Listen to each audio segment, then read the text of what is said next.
নমস্কার তোমাদের সকলকে, চলে এসেছি নতুন আরেকটা ভিডিও নিয়ে। তো চলো আজকের ভিডিও শুরু করা যাক। আজকে চলে গিয়েছিলাম গাছের আম পাড়তে এবং আমগুলো দেখতে। মানে এই যে আমগুলো দেখতে পাচ্ছ, এগুলো আরেক বাড়ির ছাদে হয়েছে। মানে আমাদের গাছের আমগুলো দাদুদের বাড়ির ছাদে হয়েছে, তাই আর গাছটা এত উঁচু আর এত বড়, মানে বলে বোঝানো যাবে না। গাছ থেকে আম পেড়ে খাওয়া খুবই দুষ্কর।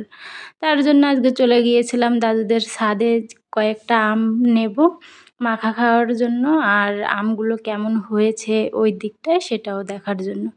তার জন্য আমি, আমার শাশুড়ি মা আর আমার এক ননদ আর ননদের মেয়ে সবাই মিলে চলে গিয়েছিলাম। তারপরে গিয়ে ঘুরে ঘুরে দেখছিলাম আমগুলোর সাইজ কিন্তু খুবই বড় হয়েছে। ফোনে হয়তো বা অতটা বোঝা যাচ্ছে না, কিন্তু আমগুলোর সাইজ অনেক বড় হয়েছে এবং আমগুলো কিন্তু অনেক ধরেছে। মানে অনেকই আম হয়েছে, আর এবছর কিন্তু অনেক আম হয়েছিল, কিন্তু সেই আমের গুটিগুলো ঝরে পড়ে গেছে।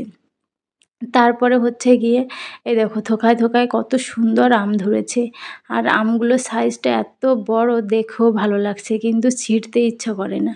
নিজেদের গাছের আম দেখতেই ভাল লাগে, মানে ওই ফুলের থেকে ছোট ছোট হচ্ছে ওইগুলো দেখতে কিন্তু খুবই ভালো লাগে, কিন্তু ছিঁড়তে ইচ্ছা করে না। তারপরেও আজকে দুপুরে মাখা খাবো জন্য দুটো আম ছিঁড়েছিলাম। এই দেখো দুটো আম ছিঁড়েছি, আর কি কষ বেরোচ্ছে। মানে এই আম দুটো ছিঁড়তে যে এত ভালো লাগছিল বলে বোঝানো যাবে না।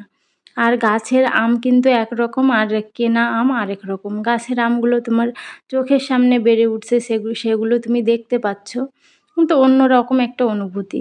তারপরে গিয়ে এই যে আমগুলো দেখতে পাচ্ছ, এই আমগুলো দাদুদের নিজেদের গাছের আম। দাদুদের গাছের আম পুরোটাই বলতে গেলে ছাদের উপর গাছটা, মানে ছাদের থেকে আমগুলো ঝুলে আছে, দেখতেও এত সুন্দর লাগছে, তাই ভাবলাম তোমাদের সঙ্গে একটু শেয়ার করি। দাদুদের আমগুলো কিন্তু অনেক বড় বড় হয়েছে, আর এত সুন্দর লাগছিল দেখতে, থোকায় থোকায় ধরে আছে। মানে একদম বাচ্চা ছেলে যারা, তারাও ছিঁড়তে পারবে আমগুলো, ছাদের উপর এতটা কাছে হয়েছে। তাই তোমাদের সঙ্গে একটু শেয়ার করলাম। আর এই আমার মা, মানে শাশুড়ি মা, এই যে দুটো আম ছিঁড়ে এনেছিলাম, তাই মাকে বললাম একটু দেখাতে, তাই মাও তোমাদের সঙ্গে একটু শেয়ার করে নিল। আর এটা এক মাসিদের গাছের কাঁঠাল, মানে আমাদের বাড়ির পাশেই গাছটা এত পরিমাণে কাঁঠাল ধরেছে তা বলে বোঝানো যাবে না।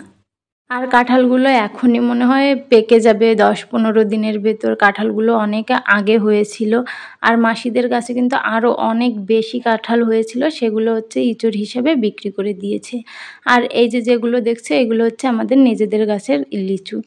এই লিচুগুলো আগের দিয়ে পেড়ে নেওয়া হয়েছে, কারণ হনুমানে থোকা নিয়ে নিয়ে চলে যাচ্ছিল, পাখিতে খেয়ে যাচ্ছিল, বাদুড় রাত্রে এসে সব খেয়ে ফেলছিল, তার জন্য কচি থাকতেই খেয়ে নিয়েছি আমরা। টাটা, বাই বাই, আবার দেখাবে অন্য কোনো ভিডিওতে।